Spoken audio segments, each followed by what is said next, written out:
Hi అందరికీ, ఇదేంటో తెలుసు కదా అండి.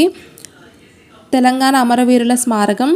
తెలంగాణ ప్రత్యేక రాష్ట్రం కోసం జరిగిన పోరాటంలో ప్రాణాలను అర్పించిన అమరవీరుల జ్ఞాపకార్థం తెలంగాణ ప్రభుత్వం నిర్మించిన స్మారక భవనం హైదరాబాద్ హుస్సేన్ సాగర్ సమీపంలో అసెంబ్లీ ముందున్న గన్ పార్క్లో ఉందండి. దాదాపు 177 కోట్ల రూపాయలతో ఈ భవనం నిర్మించబడింది. అమరులకు గౌరవ సూచకంగా కొవ్వొత్తులు, దీపాలు వెలిగిస్తాం కదా అండి. ఆ ఆనవాయితీగా కేసీఆర్ గారు వెలుగుతున్న దీపం ఆకృతి గల ఈ నిర్మాణాన్ని ఎంపిక చేసుకున్నారు. ప్రతి సంవత్సరం జూన్ 2ను తెలంగాణ అమరవీరుల స్మారక దినంగా జరుపుతారు. దీని ప్రత్యేకత ఏమిటి అంటే ప్రపంచంలోనే అతిపెద్దైన అతుకులు లేని స్టెయిన్లెస్ స్టీల్తో కట్టడం. చుట్టూ స్టీల్ వలయం ఉన్నప్పటికీ భవనం వేడెక్కకుండా ఉండేలా డిజైన్ చేయబడిందండి. సుమారు 1200 టన్నుల స్టీల్తో మొదటి నుండి చివరి అంతస్తు వరకు అమరజ్యోతి నిర్మాణం జరిగింది. ఈ జ్యోతి నిరంతరం వెలుగుతూనే ఉంటుంది.